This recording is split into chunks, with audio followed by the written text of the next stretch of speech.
창세기 1장 26절부터 31절까지 보겠습니다. 같이 읽게요. 시작. 하나님이 이르시되 우리 형상을 따라 우리의 모양대로 우리가 사람을 만들고 그들로 바다의 물고기와 하늘의 새와 가축과 온 땅과 땅에 기는 모든 것을 다스리게 하자 하시고, 하나님이 자기 형상 곧 하나님의 형상대로 사람을 창조하시되 남자와 여자를 창조하시고, 하나님이 그들에게 복을 주시며 하나님이 그들에게 이르시되 생육하고 번성하여 땅에 충만하라. 땅을 정복하라. 바다의 물고기와 하늘의 새와 땅에 움직이는 모든 생물을 다스리라 하시니라. 하나님이 이르시되 내가 온 지면에 씨 맺는 모든 채소와 씨 가진 열매 맺는 모든 나무를 너희에게 주노니 너희의 먹을거리가 되리라. 또 땅의 모든 짐승과 하늘의 모든 새와 생명이 있어 땅에 기는 모든 것에게 내가 모든 푸른 풀을 먹을거리로 주노라 하시니 그대로 되니라. 하나님이 지으신 그 모든 것을 보시니 보시기에 심히 좋았더라. 저녁이 되고 아침이 되니 이는 여섯째 날이니라. 아멘. 저희는 지난주에 넷째 날부터 여섯째 날 그 짐승까지 창조를 봤죠. 우리가 보는 하늘의 해, 달, 별들은 하나님께서 징조와 계절과 해, 연, 날 이런 걸 주관하게 달아두신 구조물이지, 영화에 나오는 것처럼 지구가 멸망하면 제2의 지구를 찾아 떠나자 하는 그런 탐험의 대상이 아니라고 말씀드렸습니다. 하늘을 나는 새와 바다 생물 그리고 육지 생물들까지 하나님께서 종류대로 한 10번씩 말씀하시면서 종류대로 지었다고 또 말씀을 하셨죠. 종류대로 지음 받았다 이런 거를 받아들이는 사람이 말씀을 듣는 하나님 천지 창조를 믿는 사람이고, 종류대로란 이 한 단어도 받아들일 수 없으면 하나님의 사람이라고, 성도라고 말할 수 없는 겁니다. 오늘은 창조의 하이라이트이자 마지막 창조물인 사람에 대해서 알아보겠습니다. 천지창조 6일 동안의 창조를 다시 한번 말씀을 드리면, 첫째 날, 둘째 날, 셋째 날은 이렇게 구조, 스트럭처를 갖다 놓으시고, 그 다음에 넷째 날, 다섯째 날, 여섯째 날은 그 내용을 채우시는 그런 내용이라 했어요. 첫째 날 빛을 만드시고, 둘째 날 하늘을 만드시고, 셋째 날 육지와 땅을 만드시고, 땅에 풀을 만드신 다음에 넷째 날부터 하늘의 공창에 해달 별들을 박아 놓으시고, 또 다섯째 날에는 하늘의 새와 바다의 물고기 집어 넣으시고, 여섯째 날에는 땅의 모든 기는 것들과 다니는 육축들과 또 마지막에 사람을 만드신 거거든요. 제가 아까 아이들한테 얘기를 하기를, 봄이네가 여기 이사 올 때 이 집을 구하고 나서 또 짐을 다 여기 옮겨고 나서 봄이를 가장 나중에 여기 데리고 왔단다 이렇게 얘기를 했어요. 왜? 뭐 하기 위해서? 봄이랑 같이 여기서 안식하려고 이런 이렇게 비유를 들었거든요. 하나님께서도 마찬가지요. 사람을 제일 마지막에 만드신 이유는 이런 걸 다 사람들로 누리고 다스리고, 또 사람으로 하여금 사람 만드시고 나서 다른 게 또 만든 게 없어요. 왜요? 사람 만드시고 나서 같이 바로 그 다음에 안식으로 들어간단 말이에요. 그런 게 담겨 있단 말입니다. 그러면 오늘 사람에 대해서 볼 텐데, 하나님의 형상 위주로 볼 텐데요. 형상에 들어가기에 앞서서, 형상이 좀 내용이 기니까 그 29절 30절 먹거리부터 먼저 좀 볼게요.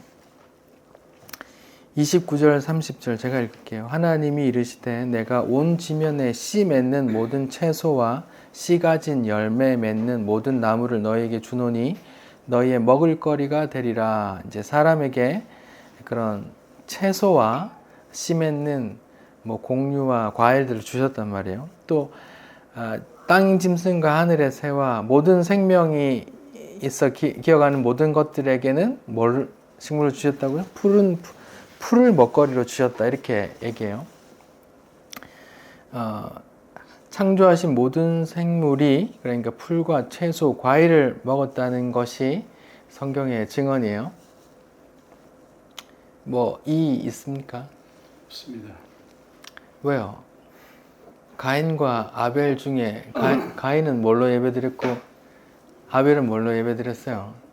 가인은 농사짓는 걸로, 가인은 농산물로 예배드렸고 아벨은 아벨은 양으로 예배드렸고 그럼 양을 쳤네 그럼 양 먹었겠네 이렇게 얘기할 수도 있잖아요. 안 먹었답니다. 그러니까 양을 친 건 제사용품으로 쓰거나 혹은 그 옷을 털을 통해서 옷을 얻거나 그런 거였단 말이죠. 그러면 양을 잡아 먹으려고 키우지 않고 진짜 양이 잘 살도록 돌봐주는 다스림이겠죠. 하나님께서 만물을 다스리라고 했는데 그런 것도 생각해 볼 수 있죠. 그런데 가인의 후손 중에 뭐 하는 사람 어떤 조상들이 많이 나왔잖아요. 4장에 보면은 4장 20절에 아다는 야발을 낳았으니 그는 장막에 거주하며 가축 치는 자의 조상이 되었고 이렇게 나와요. 제 생각인데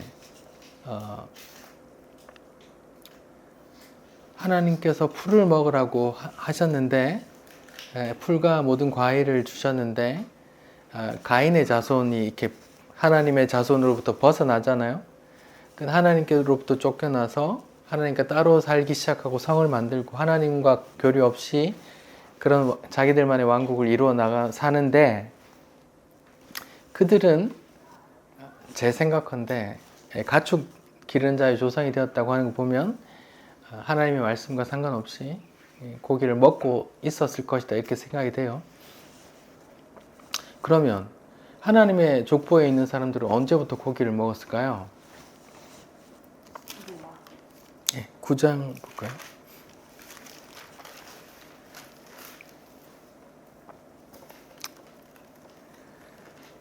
(9장 3절에) 보면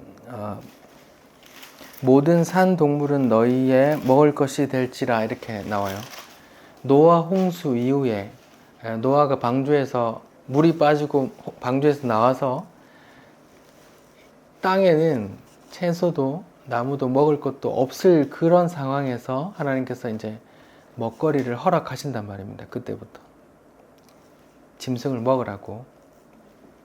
그러니까 하나님의 사람들은 하나님께서 이렇게 말씀하시는 제가 지난번에 배웠잖아요. 아담의 족보가 있고 또 아담에서 쫓겨난 가인의 족보가 따로 내려온다 했잖아요. 그 가인의 족보에서는 하나님의 말씀과 상관없이 이미 고기를 먹어왔었던 것 같고 하나님의 자손, 하나님 아담, 이렇게 아벨, 셋 이렇게 연결된 이 후예들은 고기를 안 먹고 있다가 노아 방주에서 나왔을 때 노아와 그 아들들부터 먹기 시작했다. 이렇게 일단 성경상으로는 그래요. 여러분 모든 짐승들이 풀을 먹었다고 하는데 그러면 우리가 생각하는 이 날카로운 송곳니가 달려있는 그런 짐승들 호랑이, 사자, 곰, 늑대 이런 게 풀을 먹었다라고 하면 여러분 어떻게 받아들이기 쉬우세요? 어떠세요? 어떠세요? 어렵죠. 안 믿으십니까? 네?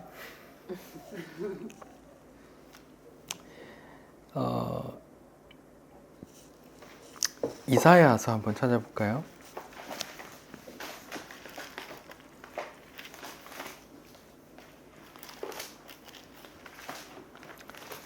이사야 11장, 이사야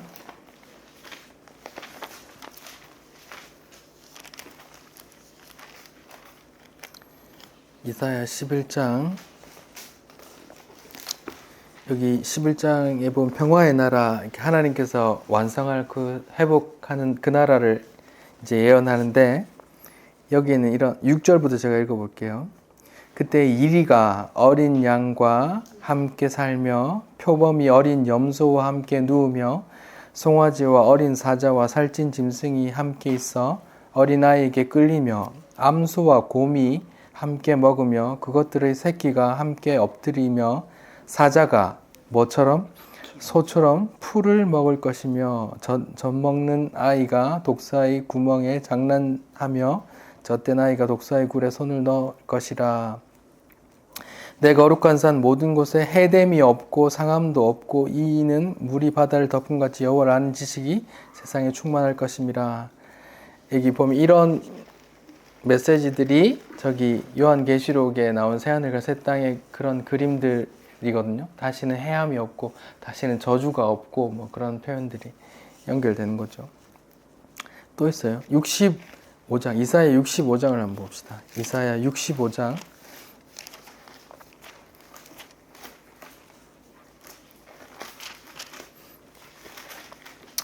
17절 위에 제목이 뭐라고 나와 있어요? 이사야 65장 17절 앞에 그러니까 새하늘과 새 땅 창조에 대한 예언이 나오죠. 이게 요한계시록의 그것과 연결되는 거거든요. 여기에 보면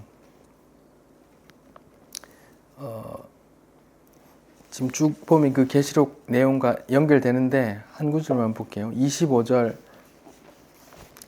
같이 읽어봅시다. 시작. 이리와 어린 양이 함께 먹을 것이며 사자가 소처럼 짚을 먹을 것이며 뱀은 흙을 양식으로 삼을 것이니 나의 성산에는 해함도 없겠고 상함도 없으리라 여호와께서 말씀하십니다. 이 똑같은 말이 계속 나오죠. 또 요한계시록 가면 다시는 저주가 없고 다시는 눈물 또 슬픔도 아픔도 없고 뭐 그런 표현들이 또 나온단 말입니다. 그런 새하늘과 새 창조된 그 나라를 향한 이야기들입니다. 그러니까 새 창조의 그것이 인간의 죄로 인해서 어느 정도 일그러졌다가 다시 새 창조로 회복하는, 또 새 창조를 그리고 있는, 새 창조를 힌트하면과 동시에 또 새 창조를 향하는 그런 첫 창조로서의 그림이란 말이죠. 첫 창조에 모든 짐승이 사자든 곰이든 다 풀을 먹었답니다. 풀을 먹었답니다. 그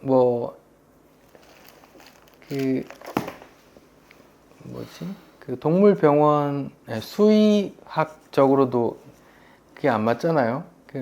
육식하는 동물들의 장기들이 짧고 이렇게 풀을 먹는 말이나 소나 이런 것들의 장기는 되게 길다. 계속 길게 소화하는 과정이 필요하기 때문에 이렇게 수의학적으로 그렇게 이제 표현을 하잖아요. 근데 그것도 말하자면 이렇게 먹고 이제 먹거리가 바뀌면서 또 인간의 죄로 인해서 땅이 저주받아 가시와 왕건키를 내면서 또 심판받았고, 또 하나님께서 먹거리를 사람에게도 그 동물들을 먹어라, 육식을 해라 이렇게 허락하셨잖아요. 그 이후로 이제 몸에서 그런 것들이 발전이 이루어왔을 수도 있죠. 예, 저희는 지금 첫 창조 창세기를 임하고 있는데, 첫 창조에서 하나님께서 그려놓은 그 모습은 소도 사자도 같이 풀을 뜯도록 하셨어요. 또 이사야서에도 나오는데 새하늘과 새 땅에도 그런 모습이 있을 거라 이렇게 말한단 말이에요.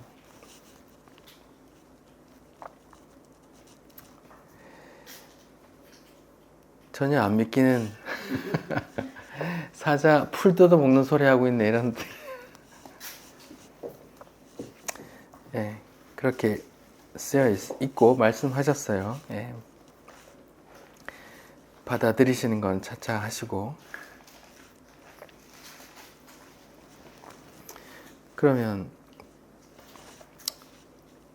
이제는 다시 하나님의 형상대로 한번 가볼게요. 다시 창세기 본문에 갈게요.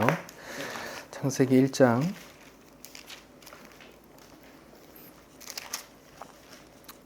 창세기 1장 자 26절 27절 한번 읽어봅시다. 시작.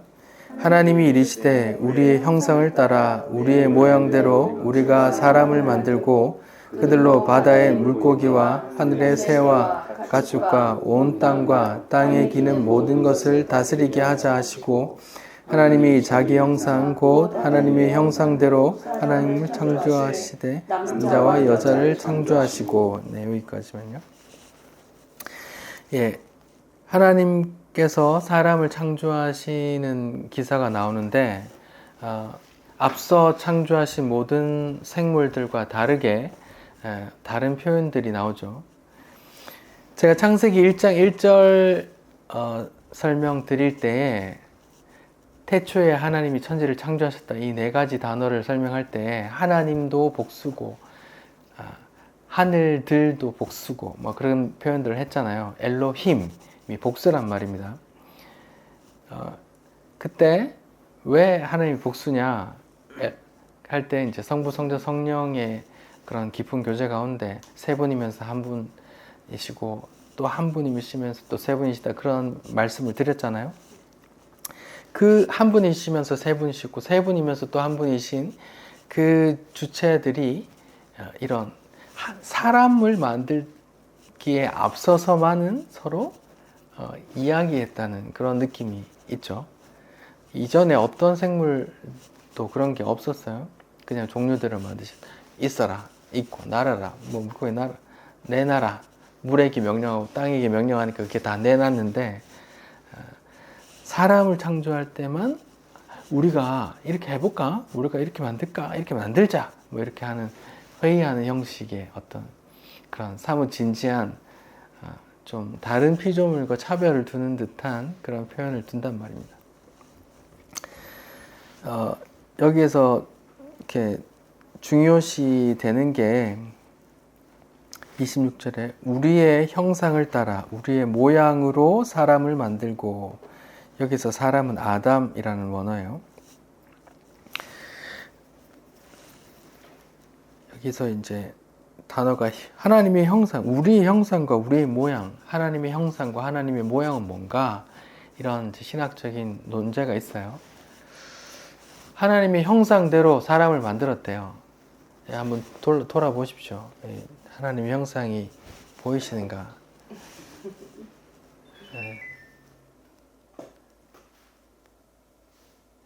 제각각인데 다 하나님의 형상이, 그럼 하나님의 형상이 다 제각각인가요? 하나님이 육체가 있으신가요? 아니요. 그럼 하나님의 형상과 하나님의 모양대로 그럼 그건 무슨 말일까요? 하나님은 영이시고 육체가 없으신데 하나님의 형상과 모양대로 사람을 만들었대요. 그러면 일단 우리가 보이는 이 외모, 육체, 키가 다 다르고 피부 색깔이 다 다르고 그렇지만 그런 외모를 말하는 게 아니란 말이잖아요.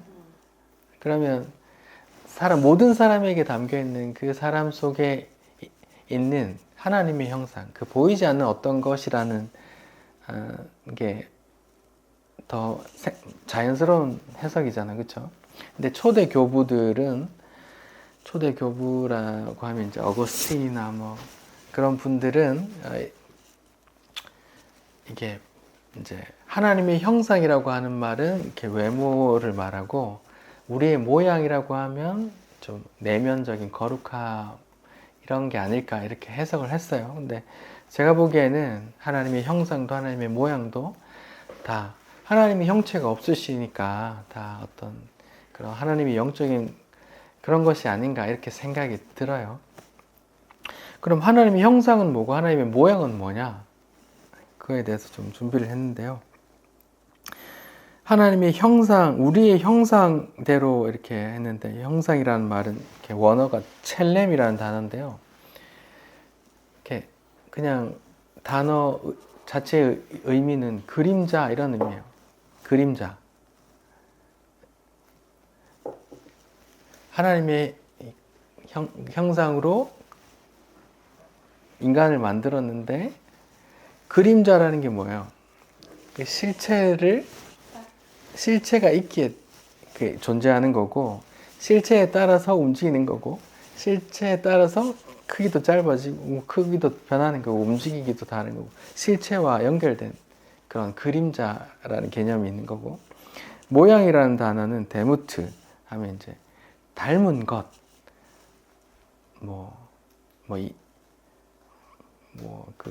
연예인 이렇게 박제해서 비슷하게 만들어 놓은 그런 거, likeness, 닮은 것 이런 의미예요. 그래서 제가 보기에는 형상도 모양도 다 비슷한 단어를 반복해서 이제 강조하는 히브리 문화 기법이라고 저는 생각을 해요. 형상에 어떤 큰 의미가 있고 모양에 큰 의미가 있기보다는 형상과 모양이라는 그런 비슷한 단어를 이렇게 반복해서 쓰면서 이렇게 강조하는 그런 히브리 문법 기법이 있거든요. 그런 게 아닌가 저는 생각해요. 왜 그렇게 생각하냐 하면 성경을 보시면 26절에는 우리 형상대로 우리 모양대로 이런 형상과 모양이 둘 다 나왔죠. 근데 27절에는 뭐만 나와요? 하나님이 자기 형상만 나오고 모양은 없죠. 그리고 5장 1절을 봅시다. 5장 1절에는 또 뭐가 나와요? 하나님이 사람을 하나님의 모양대로 지으시고 이렇게 어떤 모양만 나온단 말이에요. 이건 뭐예요? 형상이나 모양에 큰 의미가 있는 게 아니라 비슷한 의미의 단어를 이렇게 강조해서 두 번 썼고 여기서는 또 형상만 쓰기도 하고 여기서는 또 모양만 쓰기도 한단 말입니다. 그러니까 이게 혼용되고 이렇게 하는 거 보면 그냥 형상은 형상대로 큰 의미가 있나? 모양은 모양대로 큰 의미가 있나? 이런 게 아니라 다 하나님의 그림자, 하나님의 닮은 것들이라는 표현으로 사람을 그렇게 만들었다. 이런 강조하는 표현이란 말입니다. 제 말 이해하셨어요? 네. 예. 창세기 1장 26절에는 형상도 모양도 두 가지 다 쓰였고 27절에는 또 형상만 쓰였고 5장 1절에는 사람을 또 모양만 썼단 말입니다. 그러니까 다 그 혼용하고 있는 거 보면 특별한 의미가 있는 것보다 비슷한 단어를 이렇게 26절에는 두 번 써놨다. 강조하려고 이렇게 저는 본단 말입니다. 자, 그러면 저희가 지금 창세기를 거꾸로 왔기 때문에 이미 저희는 창세기 3장의 선악과 사건과 또 아담의 아들의 살인사건 또 노아 홍수 이전의 그런 타락한 상황과 또 소돔과 고모라의 그런 타락한 상황도 우린 다 알잖아요. 인간은 죄인이라는 게 다 인식이 되잖아요. 그러면 하나님의 형상대로 만드셨다고 하는데 그럼 죄인인데 우리가 뭐 선악과도 따먹고 또 가인은 아벨을 또 죽여버리고 또 막 이렇게 막 부인을 또 많이 두기도 하고 막 그렇게 죄인인데 그럼 죄인이면 하나님의 형상이 다 무너졌을까요? 어때요? 여러분 생각 어떠세요? 안 무너졌다. 또 무너졌다는 없나요? 자, 싸워라.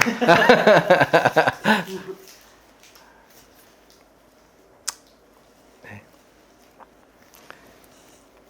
답은 조금 이따 말씀드리고.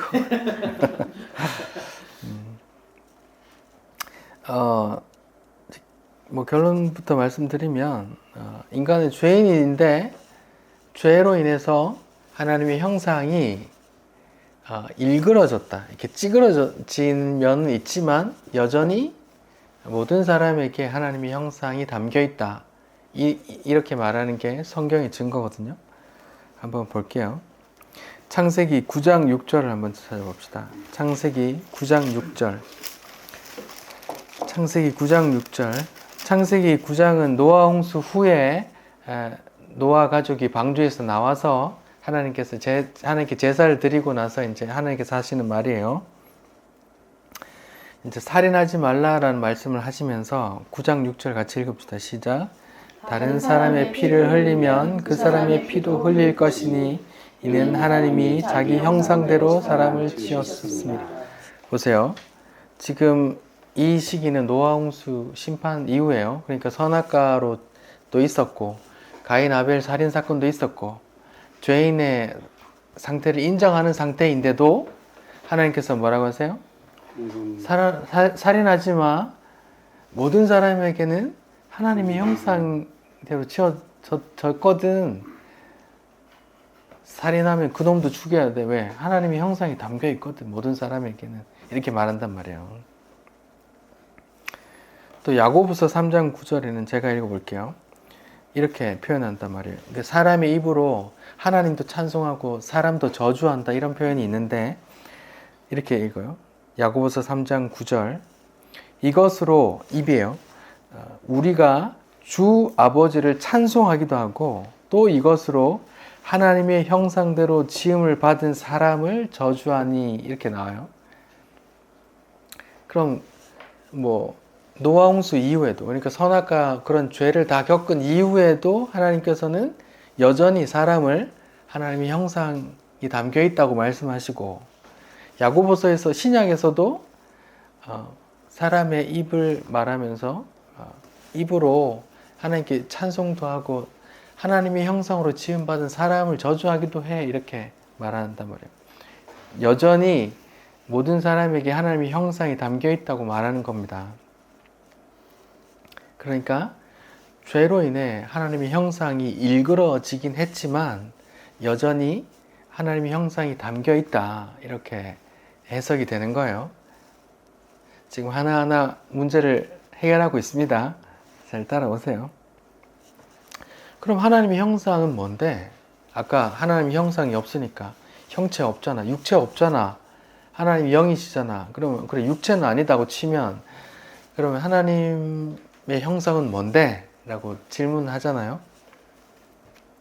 보통 신학자들이 여기서 뭐 지, 정의 뭐 이런 표현도 하고 뭐 영이라는 표현도 하고 뭐 그런 이제 신학적인 말을 해요. 다른 동물과 다르게 고도의 지성을 가졌어. 다른 동물과 다르게 하나님을 생각할 수 있는, 예배할 수 있는 그런 영을 가졌어. 또 어떤 학자는 뭐 또 이제 좀 자유주의 신학에서는 자유의지가 있잖아. 그걸로 마음껏 또 할 수 있는 그런 게 하나님 형상이 아닐까 뭐 이렇게 얘기하기도 해요. 근데 그런 신학적인 내용에 대해서 깊이 들어갈 생각은 없는데 자유의지에 대해서 잠깐 말씀을 드리면 성경에서 자유의지라는 단어는 없어요. 근데 하나님은 로봇을 만들지 않으셨죠. 그러면 자기 스스로 선택하고 행동할 그런 말하자면 자유의지가 또 있는 겁니다. 성경에는 자유의지라는 표현이 한 번도 없지만 하나님이 로봇을 만든 게 아니니까 이거 해 삐리삐리 네 이런 인간을 만든 게 아니니까 말하자면 자유의지라는 게 있는 것 같은데 그러면 자유의지를 존중해야 되는가? 자유의지 존중 어떻게 생각하세요? 아니. 아니다. 또 자유의지 존중해야지. 니나 내나 다 존중받아야 되잖아. 니는 남자 좋아하고 나는 여자 좋아하고 나는 남자인데 남자도 좋아하고 여자도 좋아하고 다 존중받아야 되잖아.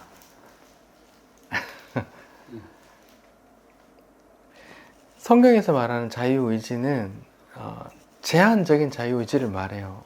하나님의 뜻 안에서 하나님께서 보기 좋았다라는 범주 내에서 자유의지가 있단 말입니다. 하나님은 인간의 자유의지를 1%도 강압하지 않고 자기 뜻을 다 이루어 가세요. 예를 들어서 하나님은 바로에게 나타나서 내 이놈 너는 날 대적해 라고 압박하지 않았지만 바로왕 스스로 난 하나님께 대적할 거야 라는 마음을 가졌잖아요. 근데 그게 하나님의 뜻을 이루어가는 거란 말입니다. 하나님은 애굽의 바로왕을 막 이렇게 압박하고 막 한 거 없지만 애굽왕의 자유의지 속에서 자기 뜻을 이루어 가신단 말입니다. 그래서 전지전능한 하나님이거든요. 그런 의미에서 하나님의 뜻 안에서 하나님께서 보기 좋았더라는 그 범위 안에서 자유의지는 있어요. 하나님께서 조종하는 자유, 제한적인 자유의지 안에서. 그런데 그걸 넘어서 나는 남자인데 남자 좋아할 거야. 뭐 존중받아야지. 다양성 존중. 이 시대적인 흐름, 세계 인권 흐름 아니야? 이런 건 성경적 자유의지가 아니란 말입니다. 성경에서 말하는 자유의지는 성경에서 말하는 하나님의 형상대로 지음받은 사람의 자유의지는 이거예요. 내가 자원하여 하나님께 예배하는 것, 내가 자원하여 하나님께 엎드리는 것, 이걸 자유의지란 말이라고 한단 말입니다. 내가 자원하여 예배하는 것. 그 정도의 말하자면 제한적인 자유의지를 말하는 거지, 그런 하나님의 보기 좋았더라, 하나님의 뜻 안에서의 그런 울타리 밖에 지멋대로 하는 것은 다 심판의 대상일 뿐이지 성경의 범주에서 인정하는 자유의지가 아니란 말입니다. 제 말 이해 가세요? 네, 너무 어려운 얘기인가요? 네. 예, 그 정도로 하고 넘어갈게요. 그럼 하나님의 형상이 뭔가에 대해서 좀 생각을 해볼게요. 하나님의 형상이 뭔가? 아까 신학자들이 얘기하는 뭐 지성, 뭐 감정, 뭐 의로움, 뭐 용서함, 사랑, 뭐 이런 거 다 좋아요. 그런 건 뭐 차치하고 창세기 1장 안에서만 한번 찾아볼게요. 창세기 1장 안에서 하나님의 형상대로라는 말이 뭘까? 한번 찾아볼게요. 첫 번째는 만물의 지배권이에요. 하나님께서 창세기 1장 26절, 27절에 사람을 만들어서 어떻게 한다 그래요? 우리 형상대로 사람을 만들어서 어떻게 하자 그래요? 모든 생물을 다스리게 하자 하잖아요. 다스리게 하자. 하나님께서 만물을 만드셨어요. 하나님께서 만물의 주인이시고 다스리는데, 하나님께서 그 다스리는 그 형국, 그 권세를 또 누구에게 주셔요? 사람에게 주신단 말입니다. 그러니까 창세기 1장 안에서 발견할 수 있는 하나님의 형상, 인간이 가진 하나님의 형상은 만물을 다스릴 그런 권한과 능력이 있단 말입니다. 모든 하늘의 새도, 바다의 물고기도, 날짐승도, 뭐 육축도 다스릴 만한 지혜도 주시고, 의지도 주시고, 힘도 주시고, 그런 권세도 주셨단 말입니다. 성경에서 이름을 지어주는 것은 그에 대한 통치권을 내포하는 의미거든요. 창세기 2장 19절을 볼게요. 창세기 2장 19절에 보면 땅의 모든 짐승들이 아담과 하와 앞에 나오는데 아담이 뭐라고 그래요? 이름을 지어줘요. 같이 한번 읽어봅시다. 19절, 2장 19절 시작. 여호와 하나님이 흙으로 각종 돌짐승과 공중의 각종 새를 지으시고 아담이 무엇이라고 부르나 보시려고 그것들을 그에게로 이끌어 가시니 아담이 각 생물을 부르는 것이 곧 그 이름이 되었더라. 그러니까 아담이 동물들을 이름을 지어줘요. 동물 이름을 지어준다는 말은 그 동물을 다스린다는 그 의미를 내포하거든요. 또 23절에 보면 같이 읽어봅시다. 시작. 아담이 이르되 이는 내 뼈 중에 뼈요 살 중에 살이라 이것을 남자에게 취하였은즉 여자라 부르리라 하니라. 그러니까 남자가 아담이 하나님께서 주신 배필을 보고 이름을 지어줘요. 여자라고. 여기에 남자 여자는 이씨와 이샤 뭐 찬양에도 뭐 나오는데 뭐 이씨와 이샤처럼 뭐 이렇게 그 이름 뭐죠? 그 가수 이름이 모르겠네. 아무튼 소양? 청강? 나는 사마리아 여인에게 말을 건다. 뭐 이씨와 이샤처럼 이렇게 노래를 불렀던 어떤 찬양 가수가 있는데 거기처럼 이씨와 이샤거든요. 그래서 여자를 이샤 이렇게 부른단 말이에요. 그 여자를 부른다는 건 또 다스림을 내포하거든요.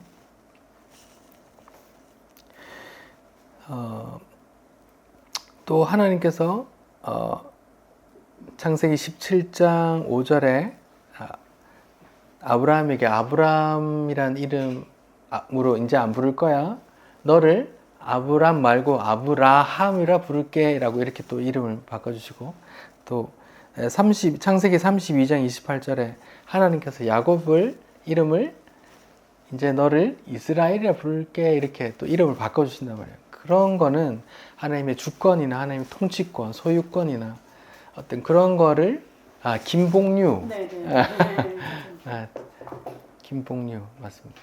그 사람이 부른 건데 하나님 성경에 나온 거 이름을 지어준다는 건 그 소유권이나 통제권이나 주권을 이렇게 내가 주권이 내한테 있다라는 걸 이제 내포하는 의미가 되거든요.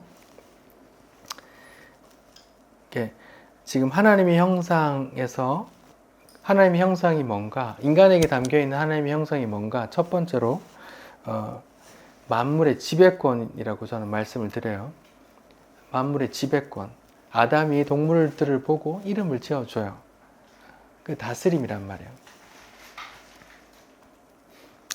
그 다스림이 적어도 노아 때까지는 있었나 봐요. 제가 왜 이런 얘기를 할까요? 노아 때 다 나오죠. 노아 때 어떻게 했는데요? 동물들이 다 한 쌍씩 나오고. 예. 창세기 7장에 보시면 이제 하나님께서 이제 내가 비 내릴 거야. 이제 다 뭐 암수 몇 마리씩 다 집어넣어. 이렇게 말하거든요. 그런 하나님의 지시를 받고 노아가 그 모든 들짐승을 종류대로 하나님께서 시키신 대로 이렇게 집어넣거든요. 노아와 그 가족이 그 모든 짐승들을 다 몇 쌍으로 잡아서 넣으려면 또 얼마나 힘들었을까요? 그때는 다스림이 있었나 봐요. 일로 와 하면 왔나 봐요. 그 선택된 어떤 몇 놈들만 들어가고 나머지는 이게 다 죽을 거야 하고 그렇게 했나 봐요. 그래서 생각을 해보세요. 또 큰 배 안에, 방주 안에 그 노아 홍수 기간이 총 뭐 100일인가요? 그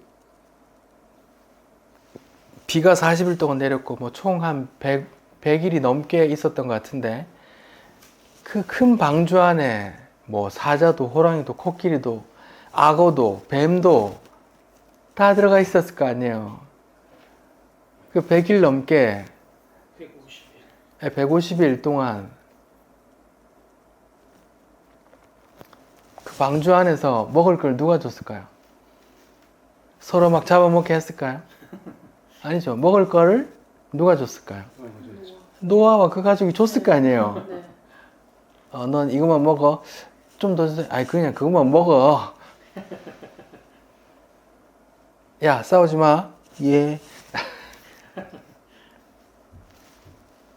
노아님 저기 호랑이가 자꾸 괴롭히는데요. 야 호랑이 일로 와봐. 그런 다스림이 있었을 거란 말입니다.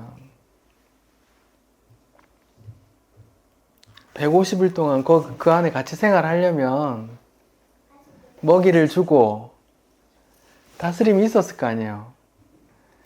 노아 식구 8명이 그 모든 산을 뛰어다니면서 그걸 잡아왔다고 생각하면 어렵잖아요. 또 뭐 그 마취 기술도 없는데 생포해가지고 안 줄게 이런 거 아니단 말입니다. 그때는 그런 짐승을 이렇게 만물을 지배하는 그런 게 있었단 말입니다.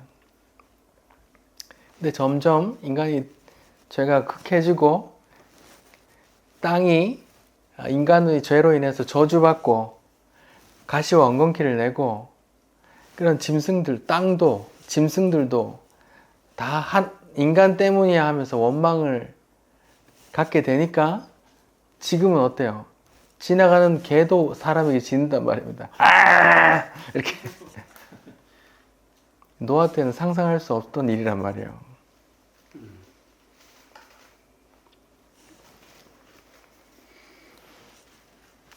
만물의 통치권이 있었다라는 거 하고 두 번째로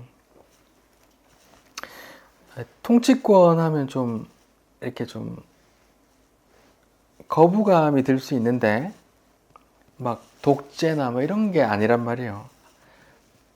통치를 어떻게 해야 될까요? 하나님 대신해서 하는데 그럼 하나님 보시기에 좋도록 통치해야 되겠죠.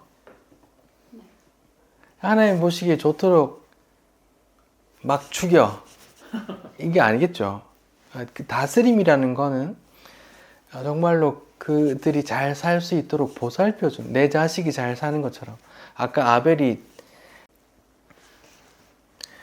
그러니까 그것을 사랑으로 내 자식처럼 사랑으로 잘 살도록 다스려주고 보살펴주고 도와주는 게 아니라 내 돈을 위해서 그냥 죽이고 주사 놓고 막 이렇게 한단 말입니다. 그게 잘못된 하나님의 다스림, 하나님의 형상이 일그러져 있단 말입니다. 그게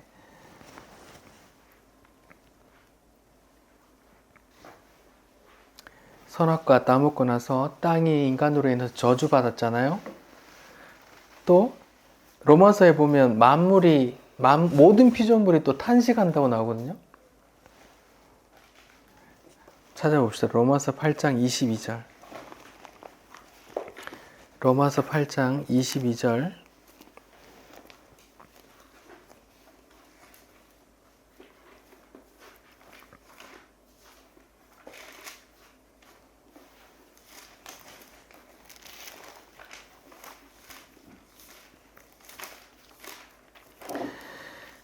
로마서 8장 19절부터 22절까지 같이 한번 읽어볼게요. 로마서 8장 19절부터 22절 시작. 피조물이 고대하는 바는 하나님의 아들들이 나타나는 것이니 피조물이 허무한 데 굴복하는 것은 자기 뜻이 아니요 오직 굴복하게 하신 이로 말미암음이라. 그의 바라는 것은 피조물도 썩어짐의 종노릇한 데서 해방되어 하나님의 자녀들의 영광의 자유에 이르는 것이니라. 피조물이 다 이제까지 함께 탄식하며 함께 고통을 겪고 있는 것을 우리가 압니다. 모든 피조물이 다 탄식한대요. 왜? 하나님의 형상이 다 일그러진 잘못된 다스림을 받고 있기 때문에 피조물이 순종은 하지만 다 탄식하며 순종한다는 말이에요. 그래서 하나님의 아들들이 나타나길 고대한대요. 하나님의 아들들은 뭔데요? 새롭게 그 하나님의 형상이 회복된 새 창조물들이거든요. 하나님의 자녀들. 그 모든 피조물들도 그 하나님의 아들들, 하나님의 형상이 다시 회복된 새로운 피조물 된 그 성도들이 나타나길 바란단 말입니다. 지금 피조물의 상태는 그렇다고요. 두 번째로 하나님의 형상은 뭔가? 교제하는 존재예요. 하나님께서 창세기 1장 27절에 보면 하나님이 자기 형상대로 사람을 창조하시되 남자만 만드셨어요? 여자만 만드셨어요? 네. 자기 형상대로 만드셨는데 뭘? 남자와 여자를 만드셨다 하잖아요. 그러니까 하나님의 형상 중에 이렇게 교제하는 그런 그 내성이 있단 말입니다. 교제. 성삼위 하나님, 성부, 성자, 성령 하나님께서 친밀한 깊은 교제 가운데 있었던 것처럼 사람을 만들었는데 내 형상대로 만들어야 되겠어 해서 남자와 여자를 만들어서 함께 깊이 교제하게 만들었단 말입니다.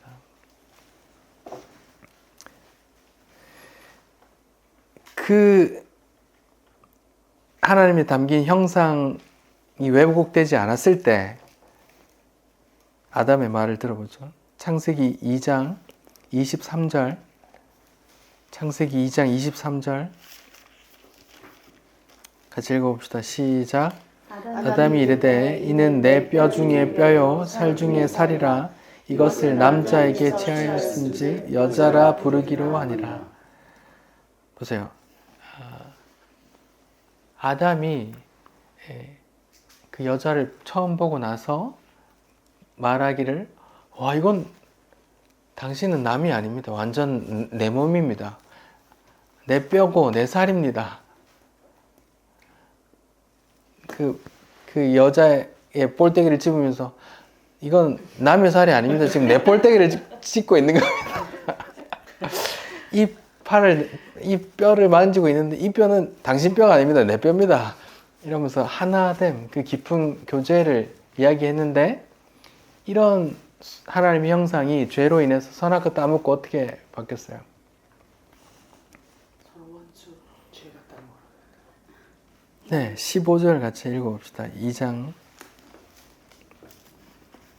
18절을 같이 한번 읽어봅시다. 3장 18절인가요? 네. 잠깐만요. 창세기 3장 12절을 읽어봅시다. 시작. 아담이 이르되 하나님이 주셔서 나와 함께 있게 하신 여자 그가 그 나무 열매를 내게 줌으로 내가 먹었나이다. 하나님이 선악과 따먹은 아담에게 물었어요. 야, 너 선악과 먹었어?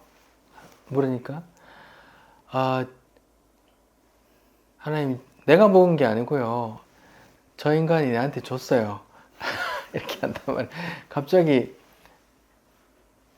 이건 남이 아니야. 이건 남의 살이 아니야. 내 살이야. 이렇게 말하다가 죄로 인해서 그 형상이 일그러진단 말입니다. 저 인간 완전히 남이 됐어요. 이 살은 내 살이 아니야. 이 살은 내 살이 아니요. 이렇게 된 거. 죄로 인해서 일그러졌단 말입니다. 하나님의 형상대로 창조됐을 때는 남자와 여자가 서로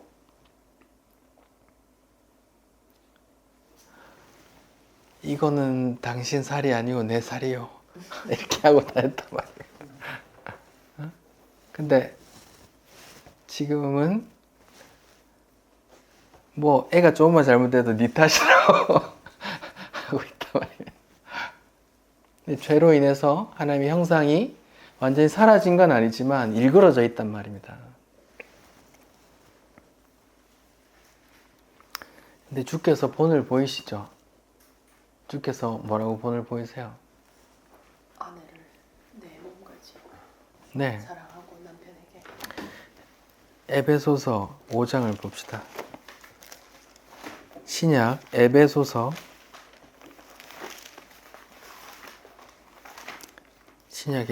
5장 24절 25절 읽어봅시다. 신약 에베소서 5장 24절 25절 시작. 그러므로 교회가 그리스도에게 하듯 아내들도 범사에 자기 남편에게 복종할지니라.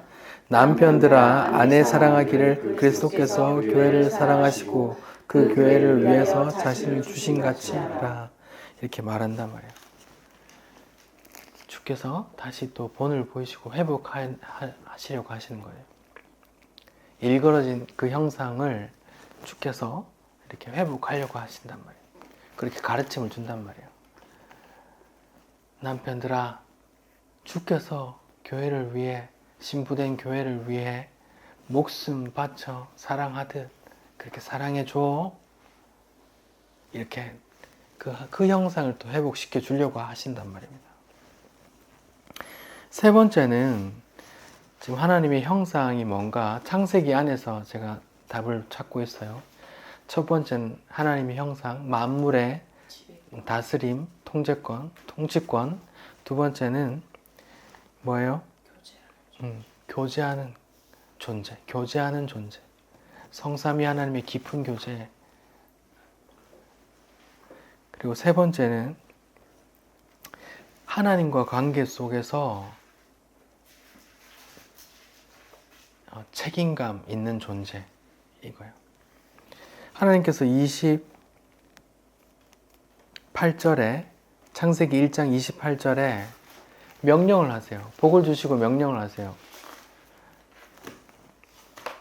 생육하고 번성하고 땅에 충만하라. 그리고 땅을 정복하라. 또 다스리라. 이렇게 말하잖아요. 생육하고 번성하고 충만하라는 앞에 동물들에게도 하신 말씀이죠. 그 외에 정복하고 다스리라는 말씀을 하시잖아요. 아까 정복하고 다스림이 개념을 뭐라고 또 말씀을 설명을 드렸어요. 막 군림하고 통제하고 막 이렇게 하는 게 아니라 주께서 말씀하셨듯이 섬겨주는 거라 했어요. 목자가 양을 돌보는 걸 통치라고 하고 섬김이라고 또 다른 말로 한단 말입니다. 하나님께서 인간에게 그런 명령을 하셨다는 건 인간이 그걸 당연히 하나님의 명령을 순종해서 그렇게 할 거라는 기대를 갖고 있단 말입니다. 하나님께서 이렇게 말씀하시는 것 자체가. 그러면 인간에게 하나님의 형상이 담겨 있는데 어떤 거냐? 하나님과 교제하는, 하나님의 말씀에 순종하고 하나님의 말씀에 내 온 마음으로 이렇게 순종하는 그런 관계, 하나님과 인격적인 관계. 성삼위 하나님께서 어떻게 하셨어요?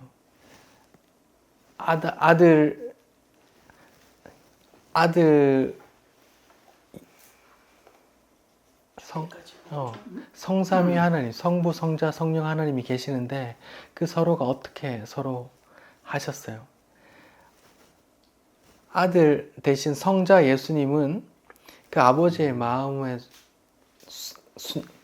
뜻을 따르기 위해서 피조물이 되어 이 땅에 뚫고 들어오셨고 또 죽기까지 순종하시잖아요. 또 말씀하시기를 뭐래요? 뭐라고 하셨어요? 기도하시기를 십자가 앞두고 뭐라고 기도하셨어요? 아버지 뜻대로. 네, 아버지 뜻대로 되길 원한다는 거잖아요. 아버지 뜻에 순종하기를 원한다는 그 기도하는 거잖아요. 그러니까 예수님과 하나님과의 관계, 그 기도를 보면서 성부 하나님, 성자 하나님, 성령 하나님 그 삼위일체의 깊은 충만한 교제, 인격적인 관계, 서로에 대한 책임감, 성실함, 서로에 대해서 최선을 다함, 그런 관계 형상을 닮아서 인간이 하나님과 또 하나 되게 성부, 성자, 성령으로 만족하셨지만 깊은 교제 가운데 있었지만 또 피조물인 인간을 끌어들이셔서 자기 형상을 대로 만드셔서 같이 그렇게 하게 한단 말입니다.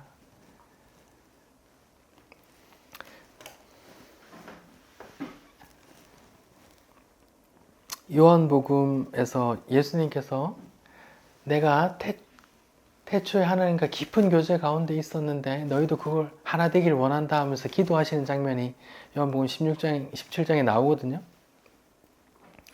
인간이 하나님과 그런 관계를 맺도록 충분한 관계를 가지도록 만드셨단 말입니다. 서로에 대해서 충실하도록. 근데 그 관계가 일그러졌죠. 이스라엘에서도 일그러졌고 우리 또한 일그러졌고 불신자, 하나님 부정하는 사람들은 말할 것도 없고 일그러졌잖아요. 하나님을 온전히 섬기지 못하고 지금 오늘날 대한민국 교회 안에 얼마나 많이 일그러졌습니까? 하나님을 온전히 예배하지 못하고 하나님께 나와서 예배하고 헌금하고 봉사하는 이유가 뭐예요? 나한테 좋은 거 달라고 한단 말입니다. 그건 뭐예요? 하나님마저도 나를 위한 존재로 내 종으로 만드는 거거든요. 창조주라는 신마저도 내가 이렇게 예배해 줄게, 헌금해 줄게, 그럼 당신 나한테 좋은 거 줘야 돼? 이렇게 생각한단 말입니다. 일그러져 있단 말입니다. 오늘날도 하나님과 관계에서 성부, 성자, 성령 하나님께서 그 깊은 관계 속에 서로에 대해서 충실하게 임했던 그 관계가 일그러져서 그 형상을 본받아 사람이 창조되었지만 그게 죄로 인해 일그러져서 하나님께 잘 못한단 말입니다. 하나님을 부정하기도 하고 하나님께 예배한다고 하면서도 내 마음대로 한단 말입니다. 주님은 본을 보이셨죠. 어떻게 해요? 주여 내 뜻대로 나의 원대로 마옵시고 아버지 원대로 되길 원합니다 하고 아버지 뜻이 이루어지길 원합니다 하고 기도하셨지만 인간은 어때요? 주님 하나님 뜻 모르겠고 지금 내가 이거 간절히 원하니까 나한테 주십시오 한단 말입니다. 그렇게 하나님의 형상이 일그러져 있단 말입니다. 자, 제가 창세기 안에서 하나님의 형상에 대해서 세 가지를 말씀드렸어요. 첫 번째는 만물을 통치하는 것이고, 두 번째는 교제하는 것이고, 세 번째는 하나님과의 관계 속에서 충실하는 것이고, 그런 것을 발견했는데 지금 그게 다 일그러져 있단 말입니다. 오늘날 이 일그러진 채로 새하늘과 새 땅에 들어갈까요? 아니면 이 일그러짐이 회복되어서 새하늘과 새 땅으로 갈까요? 회복되어서 가겠죠. 회복시키려고 누굴 보냈어요? 아들을 보냈단 말입니다. 그럼 하나님께서 보낸 회복시키려고 보낸 그 예수, 그 하나님의 아들 예수가 또 하나님의 형상이어야 되겠네요? 네. 그럼 성경에 예수께서 하나님의 형상이다 라는 구절이 있어요? 있어요? 형상이다 때 아들이라. 찾아봅시다. 고린도 후서 4장. 고린도 후서 4장 4절.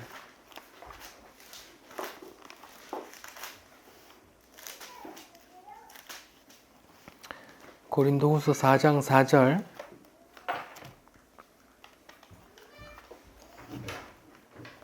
같이 읽어봅시다. 시작. 그 중에 이 세상 신을 믿지 않는 자들의 마음을 혼미하게 하여 그리스도의 영광의 복음의 광채가 비치지 못하게 함이니 그리스도는 하나님의 형상이니라. 이게 그리스도가 누구예요? 예수죠. 네. 예수님이 하나님의 형상이라고 나오죠. 예. 골로새서 1장 15절이요. 제가 읽을게요. 골로새서 1장 15절에 그는 예수님이요. 그는 보이지 아니한 하나님의 형상이에요. 모든 피조물보다 먼저 나신 자니 이렇게 나오잖아요. 예수님이 하나님의 형상이라고 나와요. 계속. 히브리서 1장 3절 이는 하나님의 영광의 광채시요 그 본체의 형상이시요 이렇게 나온단 말이에요. 그럼 예수가 하나님의 형상이라고 나오는 거예요. 창세기에 인간을 창조하시기를 하나님의 형상대로 만드셨대요. 근데 죄로 인해 그 형상이 완전히 사라진 게 아니지만 일그러져 있단 말입니다. 근데 그 일그러진 채로 그 새하늘과 새 땅으로 인도하면 안 되니까 회복시키려고 그 본으로 자기 아들을 주셨어요. 근데 그 아들이 또 하나님의 형상으로 나왔단 말입니다. 완전한 하나님의 형상으로.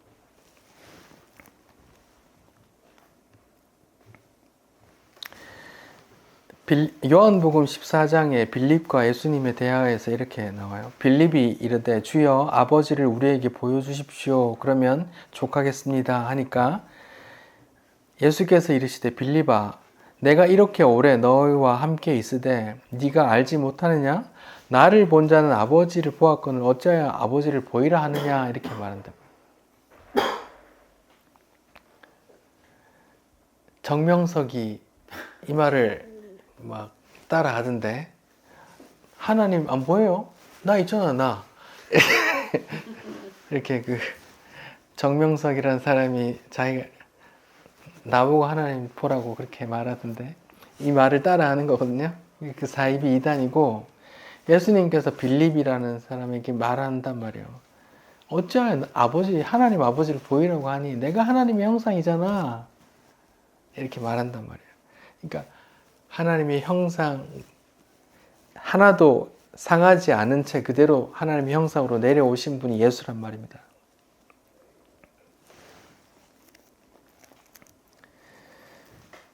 예수를 왜 보내셨을까요? 우리로 하여금 예수처럼 그 형상을 회복시키겠다는 말이거든요.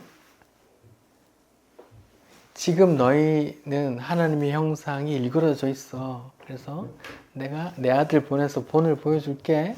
내가 다 그렇게 만들 거야. 라는 의지가 있단 말입니다. 하나님의 뜻이 창세기부터 있었단 말입니다.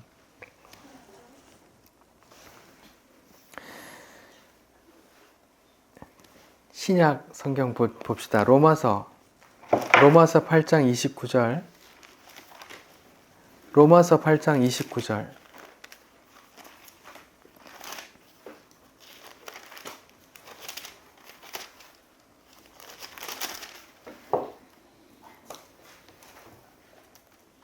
같이 읽어봅시다. 로마서 8장 29절. 시작. 하나님이 미리 아신 자들을 또한 그 아들의 형상을 본받게 하기 위하여 미리 정하셨으니 이는 그로 많은 형제 중에서 들이 되게 하려 하심이라. 여기 보면 하나님께서 미리 아신 자들을 또한 그 아들의 형상을 어떻게 하기 위해서? 그 예수의 형상을 본받게 하신대요. 예수의 형상을 본받게 하신대요.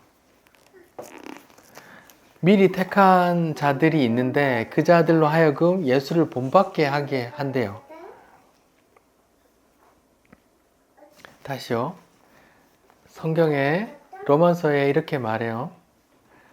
하나님께서 창세전에 미리 택하신 자들이 있는데 그 자들은 이 땅을 살아가면서 죄인된 아담이 후회로 태어나 이 땅에 살면 하나님의 형상이 일그러져 있을 거야. 그들을 내가 아들을 보내서 본받게 만들 거야. 그렇게 하나님 형상을 회복시킬 거야. 이런 메시지가 담겨 있단 말입니다. 그럼 하나님의 형상을 예수를 어떻게 본받아요? 이 약 물면 본받을 쳐요?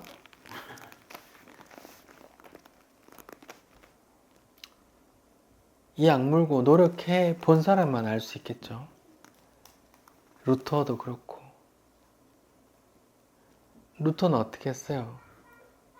이 약 물고 참아보려고 수도원에 들어가서 그 고문하는 방에 들어가서 바늘 송곳을 들고 허벅지를 찔러가면서 나를 정결하게 하려고 애썼는데 그렇게 해도 했는데 안 되더라. 이게 결론이거든요. 그래서 하나님의 의로 되는구나 이렇게 해서 종교개혁의 한 인물이 됐는데, 하나님께서 로마서에 아들을 본받게 할 거야, 하나님의 형상을 회복시킬 거야 하는데, 그럼 아들을 본받아야 되는데 그럼 우리가 어떻게 본받지? 어떻게 본받지? 루터가 말하기를 안 되던데 어떻게 해야 되지? 어떻게 해야 돼요? 어떻게 돼요? 고린도 후서 찾아봅시다. 고린도 후서, 로마서 뒤에 고린도 전서, 고린도 전서 뒤에 고린도 후서예요. 고린도 후서 3장 18절 같이 읽어봅시다. 고린도 후서 3장 18절 시작. 우리가 다 수건을 벗은 얼굴로 거울을 보는 것 같이 주의 영광을 보매 그와 같은 형상으로 변화하여 영광의 영광으로 이르니 곧 주의 영으로 말미암이니라. 다 주의 영광의 형상으로 변화한다고 나오고, 곧 어떻게 된다고요? 주의 영으로 된대요. 주의 영이 다른 말로 뭐예요? 네, 성령이죠. Holy Spirit, 성령이잖아요.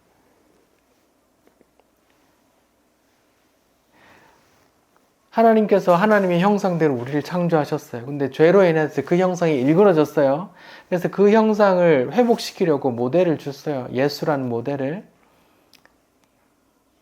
섬김으로 다스리고 아버지의 뜻에 목숨까지 바쳐 순종하는 그 형상을 보여주셨어요.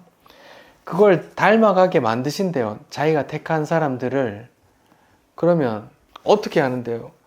루터 같은 사람이 이 약 물고 해봤는데 안 되던데요? 네, 안 됩니다. 사람의 힘으로 안 돼요. 그럼 어떻게 돼요? 주의 영으로 된대요. 주의 영이 우리를 하나님의 형상으로 회복시켜 가신대요. 성령의 사역으로 가능하단 말입니다. 그게 성령의 사역, 제가 몇 번 반복해서 말씀드렸죠. 성령이 오시면, 그가 오셔서 뭐에 대하여? 죄에 대하여, 의에 대하여, 심판에 대해서 세상을 책망한다 하잖아요. 성령이 하시는 일이 하나님의 형상이 일그러져 있는 우리에게 오셔서 책망하시는 게 하나님 성령의 일이거든요.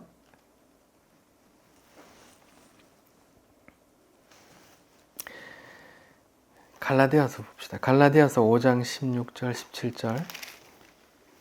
갈라디아서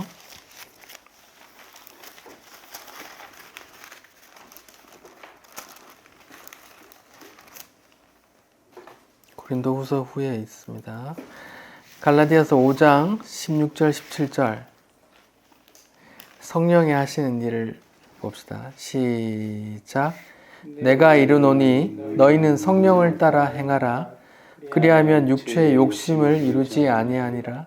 육체의 소욕은 성령을 거스리고 성령은 육체를 거스르나니 이 둘이 서로 대적함으로 너희가 원하는 것을 하지 못하게 하려 함이니라. 육체의 소욕과 성령이 서로 부딪혀요. 그 성도 안에서 일어난 일이거든요. 때론 육체의 소욕이 성령을 이겨버리고, 때로는 성령이 육체의 소욕을 이겨버리고 한단 말입니다. 오라 하고 애통하게 된단 말이에요. 성도는. 성령이 하는 일이 뭐예요? 육체의 소욕을 거스린대요. 육체의 소욕이 뭔데요? 그 뒤에 나오는데 뭐 탐심과 이기심과 뭐 음란함과 이런 게 있단 말입니다. 성령께서 하시는 일이 그런 걸 책망하고 죽여가시는 게 성령의 일이래요. 성령 임하소서 임하소서 찬양하고 하는데 정작 성령 임하면 재미없어 죽을걸요. 성령께서 내 하고 싶은 거 다 못하게 하시거든요. 그게 죄라고, 그게 심판이라고 말씀해 주시거든요.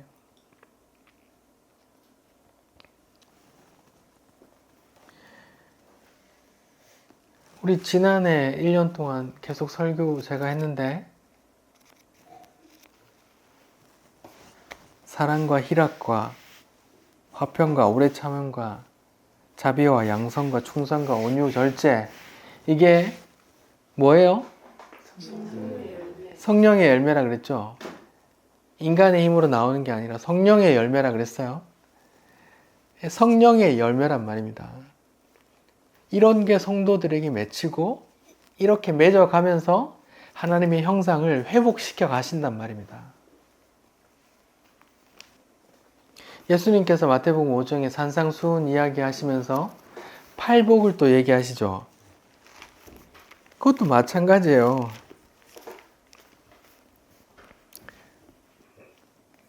성령이 찾아오셔서 심령이 가난하게 된 자들은 복이 있대요. 천국이 저희 것이래요. 왜? 택한 자들이거든요. 애통하는 자는 복이 있다니 그들이 위로를 받을 것이래요. 왜 애통해요? 내 안에 죄가 성령께서 책망하니까 애통하는 거란 말입니다. 그들이 성령 충만한 그 나라 가서 위로를 받는단 말입니다. 온유한 자, 제가 온유한 자 설명하면서 성령의 열매, 저 유튜브에 영상이 있으니까 들어보세요. 다시 온유한 자를 설명하면서 제가 야생마 이야기를 했는데 기억나세요? 야생마를 길들이는 과정이 되게 고통스럽고 불편한 시간이지만 그 과정을 거친 말은 이렇게 순치되어 사람을 잘 따르게 된다고 했잖아요. 그게 온유거든요. 하나님을 잘 따르는 자, 온유한 자. 온유한 자는 땅을 기업으로 받는데요. 그 땅, 하나님께서 약속한 땅, 그 나라, 하나님 나라, 똑같은 말 계속하는 거예요. 의에 줄이고 목마른 자, 의가 없어, 나한테는 의가 없습니다 하고 애통하는 자, 그 자가 배부른데요. 뭐 많이 먹어서 배부른 게 아니라 의에 줄인 자들이 그 하나님께서 주시는 그 의로 배부르게 된단 말입니다. 긍휼히 여기는 자, 왜 긍휼히 여겨요? 하나님의 긍휼을 내가 받았거든요. 또 그들이 또 천국 가서 긍휼히 여기면 또 받는 거예요. 마음이 청결한, 하나님의 책망을 얼마나 받았으면 마음이 깨끗해졌어. 그들이 하나님을 본대요. 하나님의 형상이 회복되어 그 나라에 가서 하나님을 본다잖아요. 다 똑같은 말이란 말입니다. 팔복이나 성령의 열매나. 성령의 열매 가운데 사랑을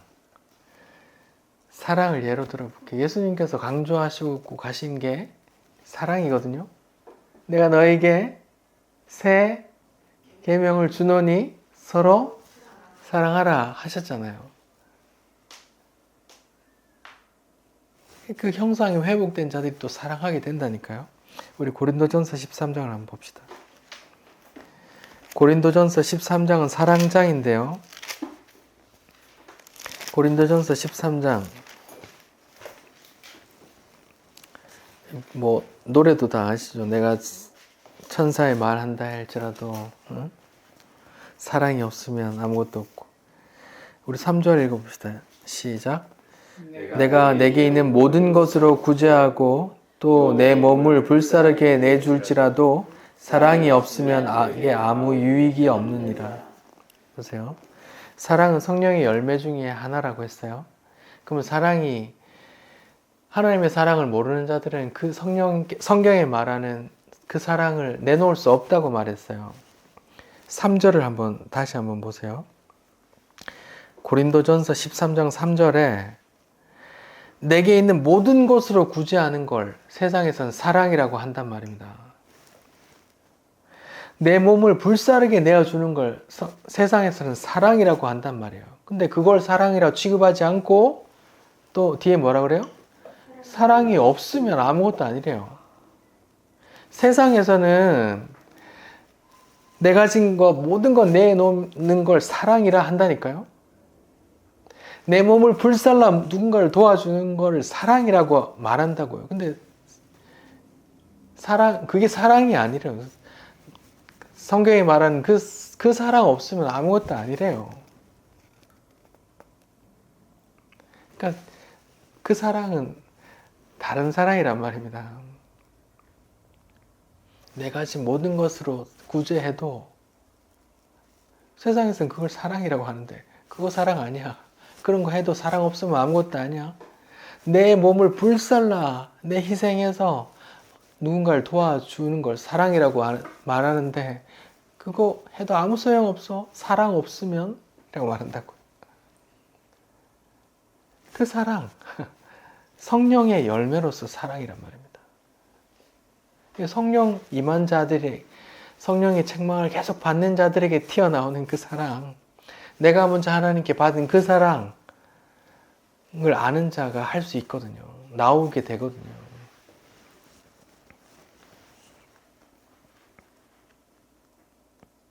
누가 사랑할 수 있습니까? 성령에 이끌려가는 사람이 할 수 있는 거예요.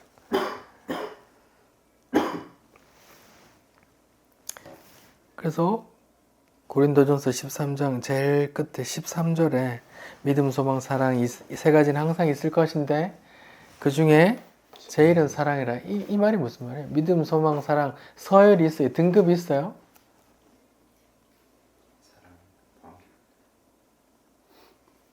믿음과 소망은 주님 오시면 다 해결되는 거잖아요. 주님 오시는 날까지 믿음과 소망을 지키는 거잖아요. 근데 사랑은요, 그 나라에서 충만하게 있거든요. 그 성령의 열매로 가득한 그 열매가 그 나라에 가득하거든요. 그게 영원해. 그게 영원해. 그건 제일이야. 그건 영원해. 이런 말이에요. 아멘. 근데 지금 우리는 아직 되어져 가는 과정이라 미숙하잖아요. 빌립보서 1장 6절에 너희 안에 착한 일을 시작하시니까 그리스도 예수의 날까지 이루실 줄 확신하노라 이런 말이 있거든요. 하나님께서 성도 안에 착한 일을 시작했대요. 그게 뭘까요? 지금 얘기하는 그 성령의 사역이에요. 죄에 대하여, 의에 대하여, 심판에 대해 책망하고 육체의 소욕을 거스르게 만드는 그 착한 일, 하나님께서 첫 창조의 그 하나님의 형상, 이 죄로 인해서 일그러져 있던 그 하나님의 형상을 다시 회복시켜 나가는 그 착한 일을 말하는 거란 말입니다. 우리가 생각하는 그 착한 일, 뭐 쓰레기 줍고 뭐 그런 거 아니란 말입니다. 하나님께서 우리 안에 시작하신 착한 일이 바로 그 성령의 열매를 내는 일이라니까요. 성령의 사역이란 말입니다.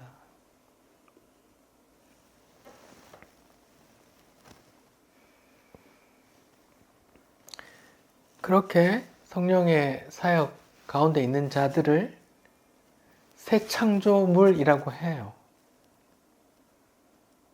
언젠가 완성될 걸 미리 못 박아놓고 새 창조물이라. 보라, 이전 것은 지나갔으니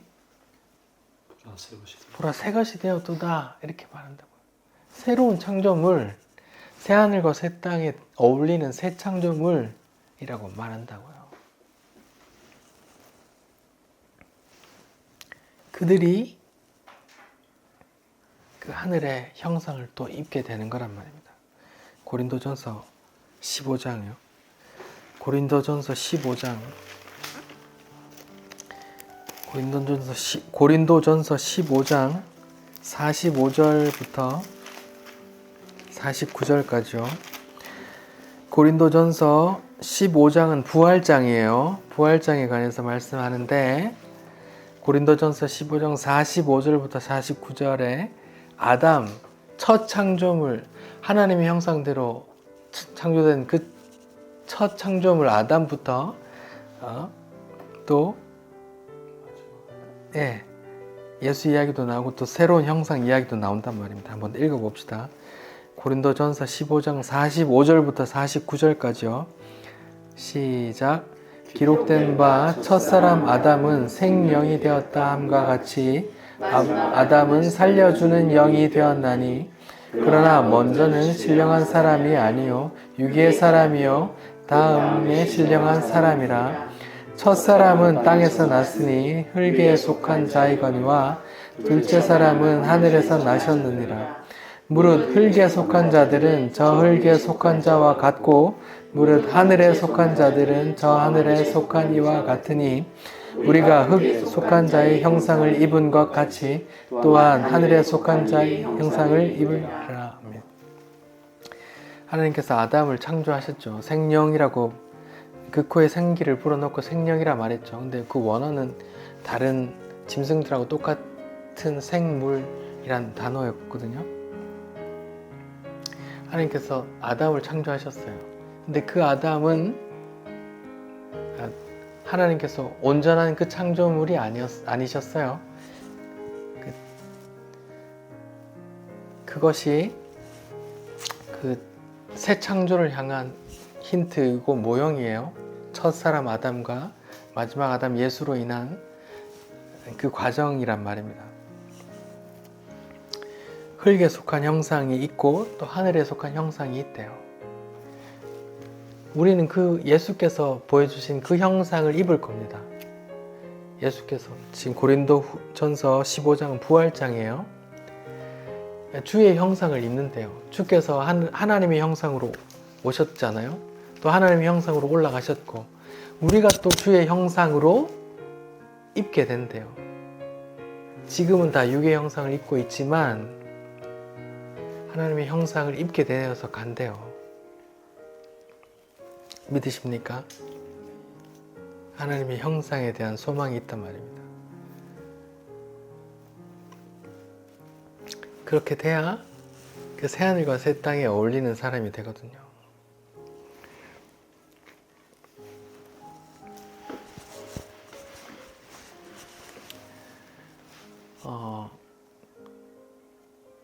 제가 창세기 1장 1절을 말씀드리면서 성경신학적으로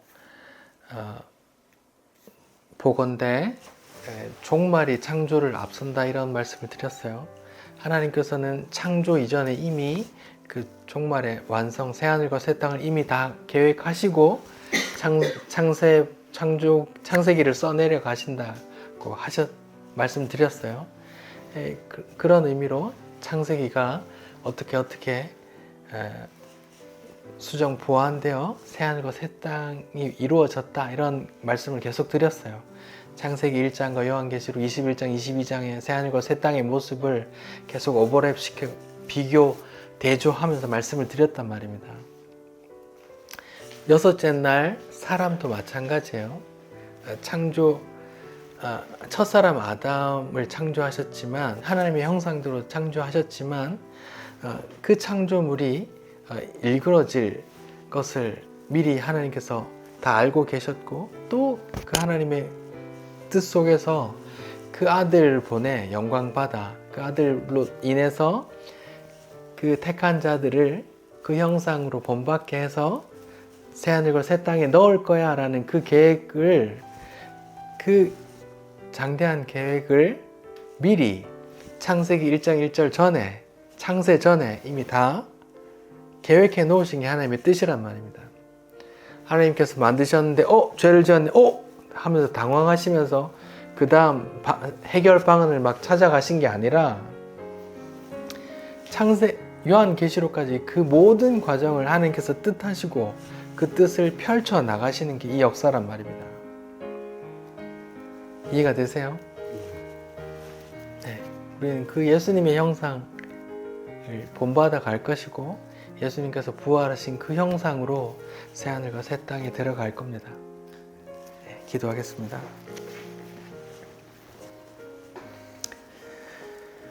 주님 감사합니다. 일그러진 하나님의 형상으로 살고 있는 우리에게 하나님의 본체로서 하나님의 형상을 본을 보여주시니 감사합니다. 섬김으로 다스리고 서로 간에 충실하고 죽기까지 충실하시며 그런 그 하나님의 형상으로서 그 본을 보여주시니 감사합니다. 주님, 우리 힘으로는 주님을 닮을 수 없습니다. 하나님의 형상을 회복시켜 갈 수 없습니다. 우리 힘으로는 안 됩니다.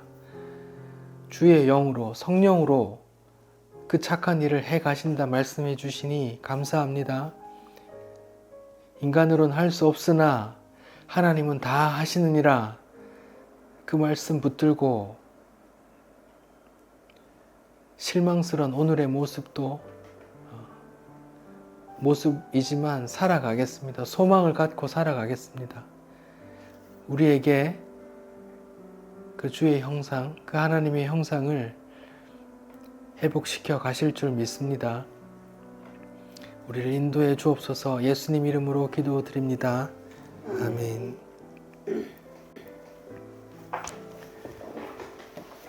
우리 시편 8편 한번 같이 읽읍시다.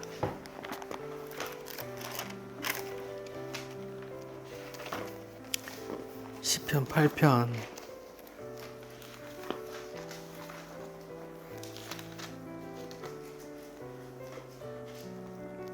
1절부터 9절 같이 읽읍시다. 시작. 여호와 우리 주여, 주의 이름이 온 땅에 어찌 그리 아름다운지요. 주의 영광이 하늘을 덮었나이다.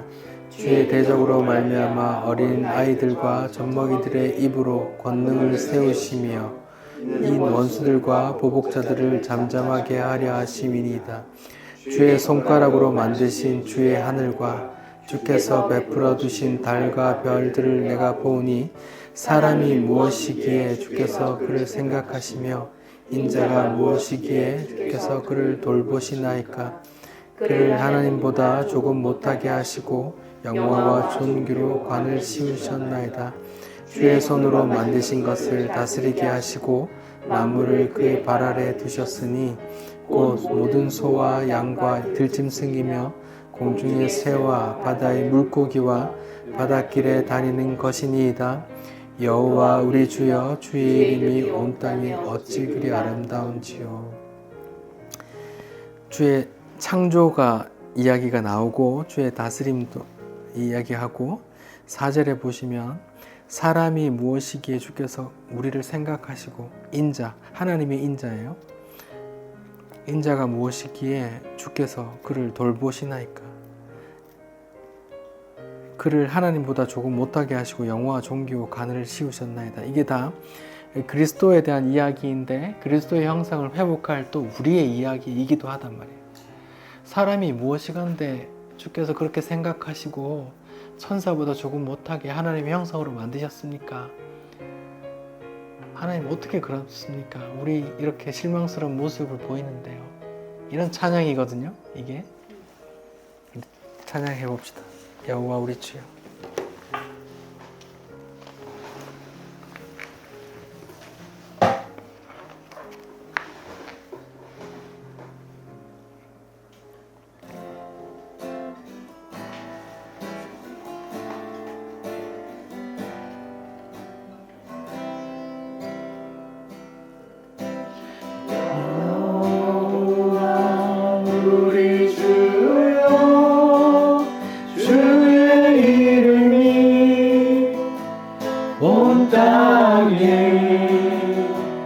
어찌 그리 아름다운지요. 어찌 그리 아름다운지요. 여호와 우리 주여 주의 이름이 온 땅에 어찌 그리 아름다운지요 어찌 그리 아름다운지요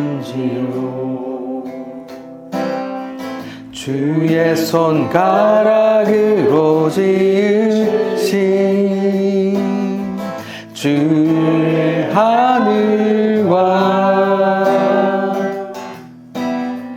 주가 베풀어 두신 달과 별 내가 보니 사람이 무엇이 간대 주께서 저를 생각하시려 인자가 무엇이 간대 저를 보호하시나이까 여호와 우리 주여 주의 이름이 온 땅에 어찌 그리 아름다운지요 어찌 그리 아름다운지요 여호와 우리 주여 주의 이름이 온 땅에 어찌 그리 아름다운지요 어찌 그리